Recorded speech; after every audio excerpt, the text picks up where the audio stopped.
La Bible nous dit que l'exercice corporel est utile à peu de choses, mais que la piété, l'attachement à Dieu est utile à tout. Frères et sœurs, Dieu veut nous encourager à entrer dans une communion intime et profonde avec lui, mais avec la société actuelle, ce n'est pas toujours facile. On a de plus en plus de défis, la vie va à 100 à l'heure, de plus en plus de distractions, de plus en plus de relations avec les uns et les autres, et notre temps se fait voler. Pourtant, la Bible nous dit dans 1 Jean, au chapitre 5 et au verset 21, je vais lire dans la version de la Bible amplifiée, Bible anglaise, « Petits enfants, gardez-vous des idoles, des faux dieux. » Et ici, il ne parle pas simplement d'autres dieux comme des faux dieux, des dieux morts, mais il parle aussi de toutes ces choses qui pourraient occuper la place qui appartient à Dieu dans notre cœur. Tout ce qui remplace Dieu, qui pourrait prendre la première place dans notre vie. Et aujourd'hui, j'aimerais vous poser cette question. Quelle est votre communion pendant la journée, votre relation intime avec votre Père Céleste, avec votre Dieu, avec votre Créateur? Et comment est-ce que dans la journée, vous vous souvenez des moments d'intimité que vous avez eus avec Dieu? Ou est-ce que, effectivement, d'autres choses ont pris la place de Dieu dans votre cœur, comme nous dit l'apôtre Jean dans cet épître? Et le titre du message que j'aimerais vous transmettre aujourd'hui, c'est « Quand notre téléphone portable prend la place de Dieu dans notre vie ». Vous savez, aujourd'hui, on voit de plus en plus, surtout les jeunes, la nouvelle génération, et ça va toucher les générations à venir, bien sûr. On les voit là le soir dans le lit, ils sont là.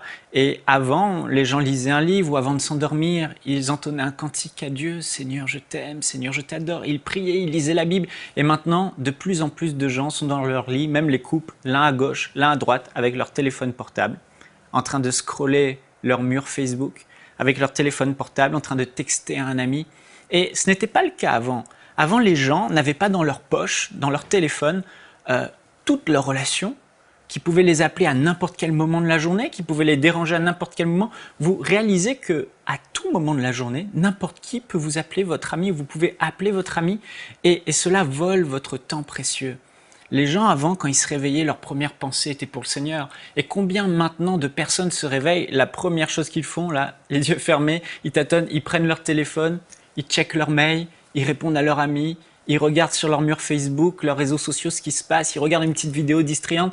Et en fait, ce téléphone est en train de voler des précieux temps d'intimité qu'on avait avec Dieu et que de plus en plus les gens perdent à cause justement de cette technologie, de tous ces divertissements qui se trouvent dans le téléphone.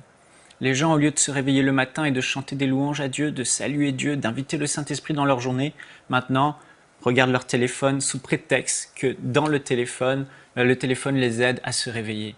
Ou encore, vous allez dans une salle d'attente d'un endroit, avant, on passait du temps, on avait notre petit Nouveau Testament, on lisait le Nouveau Testament, on prenait la Bible, on la lisait, on pensait à Dieu, on parlait à Dieu, et là maintenant le réflexe c'est je prends mon téléphone et je parle avec des amis, etc. etc.